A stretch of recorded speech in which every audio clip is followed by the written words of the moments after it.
Tara, pasyalan natin ang Abra, lugar kung saan ang mga tao daw dito ay naidumduma. Kailangan mo daw dumaan sa bato para makilala sila. Mabuti na lang may butas sa gitna, kaya nakapasok ang feeling prinsesa. First timer ako kaya ako'y kinakabahan. Lalo na tong lugar parang ako'y nasa African. Ang kapaligiran dito almost lahat ay kulay brown. Napakaganda ditong pasyalan lalo na kung ikaw ay hindi napagustuhan. Magmuni-muni pansamantalang kalimutan ang mga probleman. Pagpasok na namin dito'y ako'y medyo nalito dahil hindi arko ng bayan kundi arko ng barangay ang unang nakita ko. Hindi ko tuloy alam kung anong lugar na ako, mga taga-Abra, anong bayan na po kaya ito. Basta ang nabasa ko, welcome to Barangay Tangadan, pero hindi ko alam ang pangalan ng munisipyo. Malayo na nga ang aming narating, pero ang arko ng bayan ay wala pa rin. Walang susuko, ipagpatuloy pa rin. I love Pangtud, may pangalan pa ng barangay captain. Balita ko ang specialty daw nila dito ay Abra Miki, kaya talagang sinadya nga sinardengan mi. Para tikman ang kanilang ipinagmamalaki, pang serving bowl ang kadakkel ng panganan mi.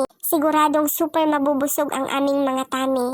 Sa wakas may arko na ng bangged. Feeling ko tuloy ako'y agtagtaga-init. Dahil sa pagbablog ako ay tinmured na pumasok sa palasyo ng mga nagagaget. Alam nyo naman ang Abra. Checkpoint everywhere, ika nga. Bawal dito tiwalang helmet na. Pati kurong-kurong lahat ng sakay dapat naka-helmet ng tag-iisa. Kakaiba ang Jollibee nila dito, mas marami ang kulay yellow. Ang pangalan ng mall nila ay Sentro. Abra Valley ang next na malabsan tayo. Old house pa ang klinika nila dito. Nakakamiss ideon una na nga panawenda kayo. Napakaganda ng kanilang tulay. Kitang-kita siguradong matibay. Pero naging interesado ako sa isang bagay. Sa ilog may mga tanim silang palay. Ang galing paano kaya sila nabuhay. Pinababa ko nga ang aming sasakyan para makita ng malapitan. Nilakad ang maladesyertong karayan. Kumpirmado na talon sa gilid ng ilog naging palayan. May mga tanim pa silang sitaw. Ito'y talaga namang patunay. Diskarte ng tao habang nabubuhay.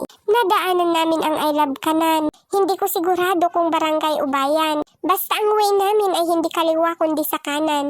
Sa wakas lapas ay aking nakitan. Dito nga pala sa bayan na ito matatagpuan ang Luswak Spring Resort. O diba ang asawa ko ay may escort. Sa linaw at lamig ng tubig ako yata'y mapapasuot ng short.